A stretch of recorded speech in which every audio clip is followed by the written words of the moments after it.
de la série anthologique Cloverfield. C'est une série anthologique de 3 films de science-fiction catastrophe.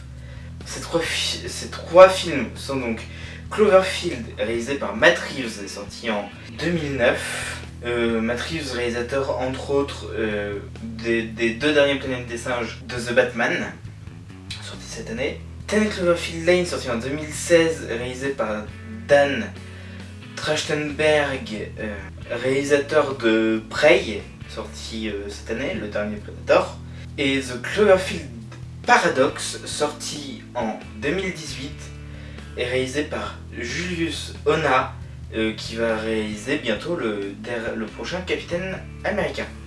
Les 3 films sont produits par la société de production Bad Robots, la société de production de J.J. Abrams, réalisateur des derniers Star Trek, entre autres, en film connu qu'il a fait.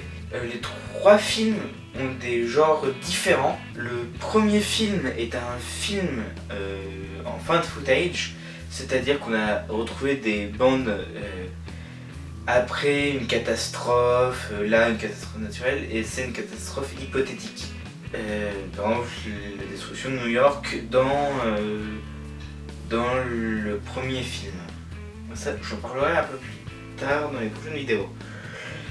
Le deuxième film est un huis clos, c'est-à-dire un film qui se passe dans un seul et même lieu, et là précisément dans un bunker.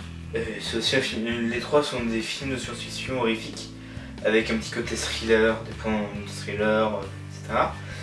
Le troisième film est un film de science-fiction horrifique dans un vaisseau spatial. On peut penser par exemple à un film horrifique se passant dans des vaisseaux spatiaux, des films comme Alien, la saga Alien, c'est vraiment la plus connue dans ce genre-là. Et à savoir que sur les 3 films, les 2 premiers sont sortis en salle, au cinéma, c'est-à-dire en salle de cinéma, et le dernier film est sorti uniquement sur Netflix. Je vais revenir dans cette introduction un peu plus tard. Et du coup, ces 3 films, je voulais quand même parler du truc qui les lie, même si je vais développer plus ça dans les vidéos qui sont plus précises sur chacun des films. Mais les films sont liés par l'arrivée d'une ou plusieurs entités sur Terre ou dans l'espace, qui sont donc la cause de catastrophes naturelles, enfin, du coup, de catastrophes terriens ou extraterriens. Alors, juste point de vue box-office, le dernier film, il n'y a pas de chiffres. Il est sorti sur Netflix, et Netflix, c'est malheureux, mais ils ne sortent pas les chiffres de leurs films. Mais le premier film et le deuxième film ont extrêmement bien marché. Pour le premier Cloverfield, d'un budget de 25 millions, il y a eu un box-office, c'est-à-dire quand ils ont décidé d'arrêter la projection du film, il y a eu un box-office de 70 millions de dollars. Et pour 10 Cloverfield Lane, pour un budget de 15 millions, il a rapporté 110 millions de dollars, qui ont été extrêmement rentables. Et du coup, dans cette vidéo-là, c'était juste pour vous présenter vite fait les 3 films, enfin l'année, le réalisateur et les titres des films. Mais du coup, dans ces vidéos, on va revenir sur Cloverfield 1, sur 10 Cloverfield Lane, sur The Cloverfield Paradox. Normalement, si tout se passe bien, il y aura une vidéo par semaine. Pas là, le temps que je regarde, que je me remette les 3 films et que j'écrive tout.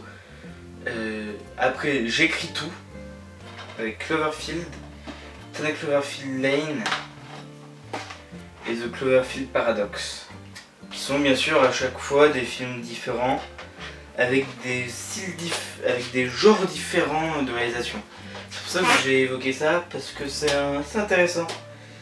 Et c'est pour ça que je voulais en parler aussi, parce que vu qu'on arrive Halloween. Bientôt, j'ai envie de vous faire une petite vidéo comme ça où on parle de 3 films vachement intéressants, horrifiques ou liés à l'horreur, comme